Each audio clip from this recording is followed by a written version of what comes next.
किसी गांव में बहुत समय से बारिश नहीं हुई थी। गांव के किसान बहुत परेशान थे। खेती करने के लिए सभी इंद्र की कृपा पर निर्भर थे। सभी ने मिलकर भगवान के पूजा पाठ भी किए, पर बारिश होने का नाम नहीं ले रही थी। हर रोज सभी किसान एक जगह पर इकट्ठे होते और वो सब बादलों को ताकते रहते कि कब बारिश हो। एक दिन सभी बारिश के इंतजार में बैठे हुए थे। तभी उनमें से किसी ने कहा, अरे राघव कहाँ रह गया? 4-5 दिनों से वो नहीं आ रहा है। तभी किसी ने कहा, कहीं वो काम करने के लिए शहर तो नहीं चला गया। सभी ने उसकी बात हंसी में टाल दी। लेकिन अगले 3 दिन भी राघव दिखाई नहीं दिया तो सभी उसके घर पहुंचे।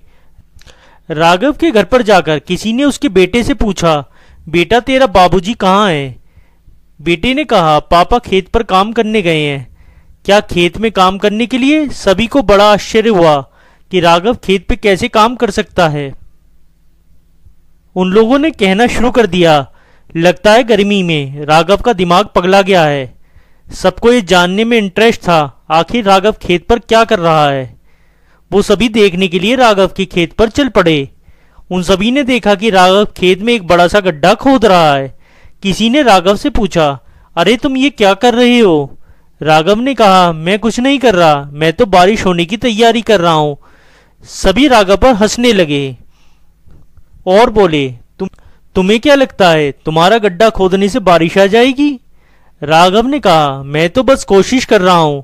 जब बारिश हो तो हर तरफ का भाव इस जलाशय की ओर आए और इसमें ढेर सारा पानी इकट्ठा हो जाए। अगली बार बिना बारिश के कुछ दिन काम चल जाए। सभी हंसने लगे और बोले, अरे इस साल तो बारिश का कोई ठिकाना नहीं और तू अगले साल की बात कर रहा है। चल हमारे साथ वापस चल।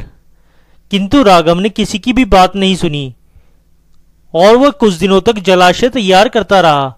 आखिर में उसने जलाशय तैयार कर ही दिया। राघव ने जलाशय तो तैयार कर दिया, लेकिन कई दिनों तक बारिश नहीं हुई। पर एक दिन अचानक रात के समय बारिश होने लगी। गांव के सभी लोग और किसान बहुत खुश हो गए। सभी सोचने लगे कि अब अच्छे दिन आने वाले हैं। लेकिन बारिश तो कुछ ही देर बरसने के बाद थम गई। इसके साथ ही किसानों की खुशी भी थम गई। अगली सुबह सब जब खेत पर गए तो बारिश कम होने की वजह से उन लोगों ने देखा कि मिट्टी सिर्फ ऊपर से गीली है। ऐसे में खेतों की जुताई तो शुरू हो सकती थी, लेकिन सिंचाई के लिए और भी पानी की जरूरत पड़ती और वो उनके पास नहीं था। सभी किसान मायूस होकर अपने अपने घर को लौट आए। दूसरी ओर राघव जब अपने खेत पर पहुंचा तो उसने देखा कि उसके द्वारा बनाया गया जलाशय पूरी तरह पानी से लबालब भरा हुआ है। राघव अब बिना समय गवाए खेत जोतना शुरू कर देता है। कुछ ही महीने में पूरे गांव में बस एक ही चीज हरी भरी दिखाई दे रही थी और वो था राघव का खेत।